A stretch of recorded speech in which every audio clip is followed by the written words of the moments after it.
When I've worked all the summer, I deserve 2 weeks.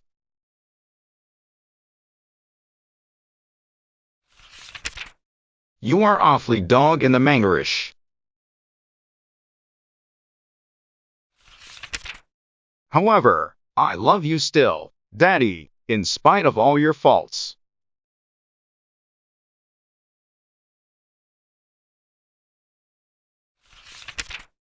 Judy.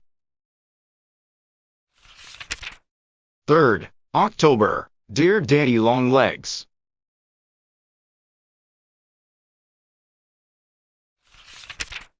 Back at college and a senior, also editor of the monthly.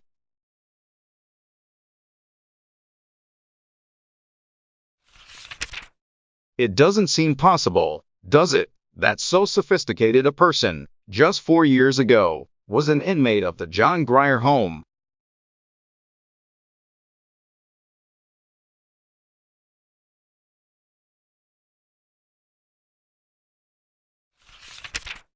We do arrive fast in America.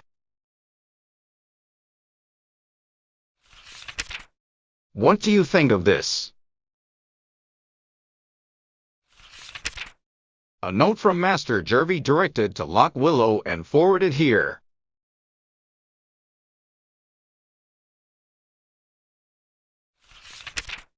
He's sorry, but he finds that he can't get up there this autumn. He has accepted an invitation to go yachting with some friends.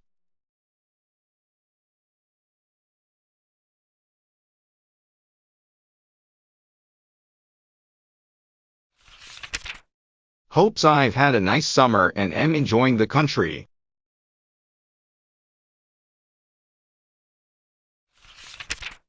And he knew all the time that I was with the brides, for Julia told him so.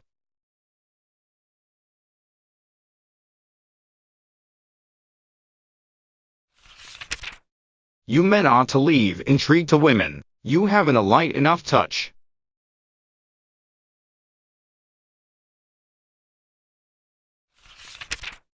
Julia has a trunkful of the most ravishing new clothes, an evening gown of rainbow Liberty crepe that would be fitting raiment for the angels in paradise.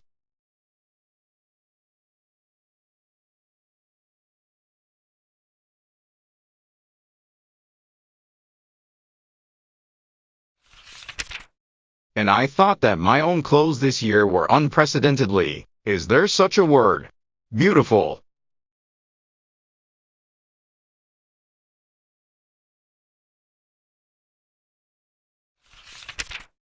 I copied Mrs. Patterson's wardrobe with the aid of a cheap dressmaker, and though the gowns didn't turn out quite twins of the originals, I was entirely happy until Julia unpacked.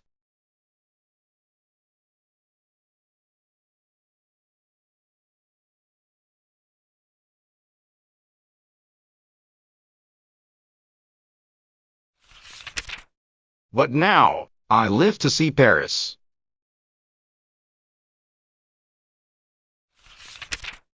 Dear Daddy, aren't you glad you're not a girl?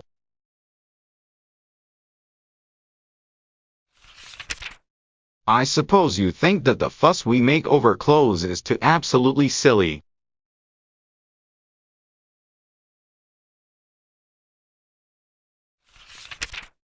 It is. No doubt about it. But it's entirely your fault.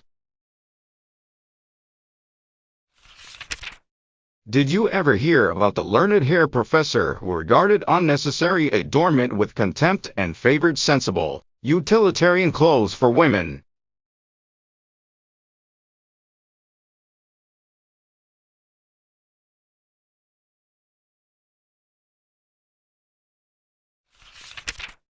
His wife, who was an obliging creature, adopted dress reform.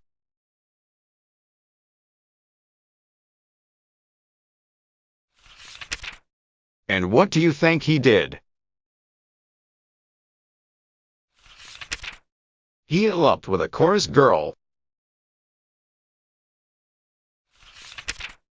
Yours ever, Judy. P.S. The chambermaid in our quarter wears blue check gingham aprons.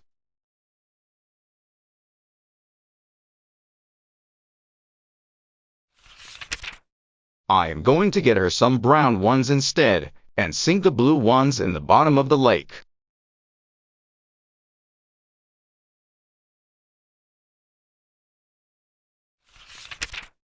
I have a reminiscent chill every time I look at them.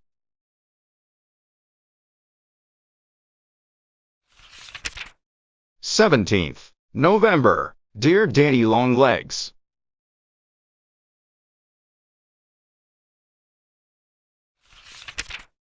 such a blight has fallen over my literary career.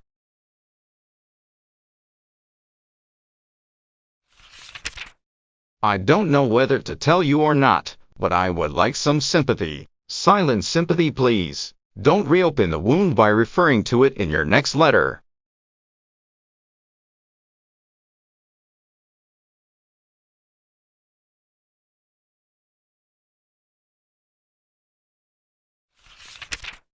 I've been writing a book all last winter in the evenings, and all the summer when I wasn't teaching Latin to my two stupid children.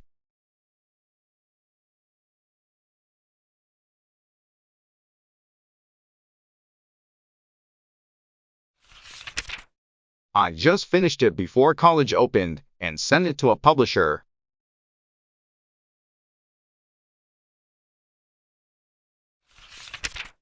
He kept it 2 months, and I was certain he was going to take it. But yesterday morning an express parcel came, 30 cents due, and there it was back again with a letter from the publisher. A very nice, fatherly letter.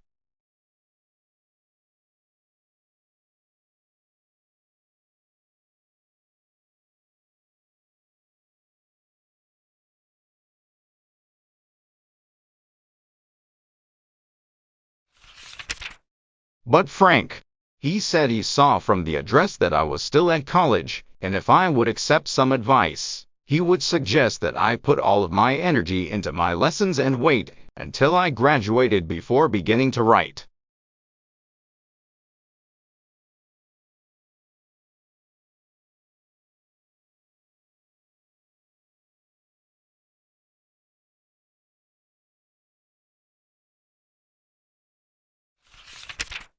He enclosed his reader's opinion.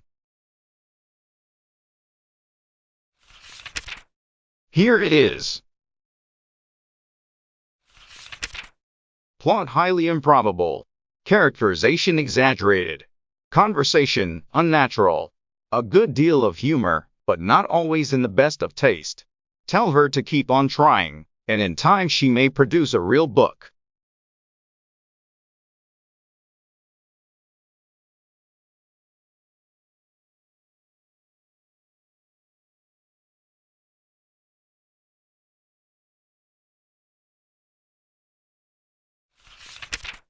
Not on the whole flattering, is it, Daddy?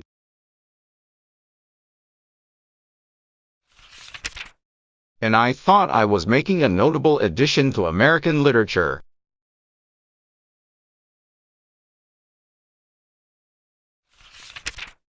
I did truly. I was planning to surprise you by writing a great novel before I graduated.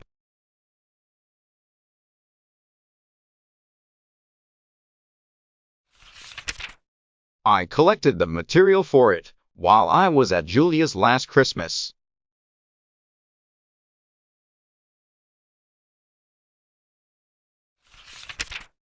But I dare say the editor is right. Probably 2 weeks was not enough in which to observe the manners and customs of a great city.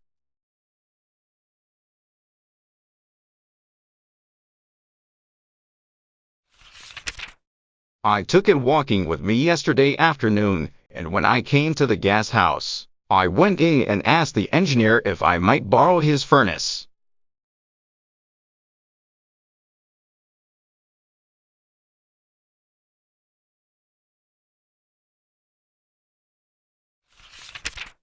He politely opened the door, and with my own hands I chucked it in.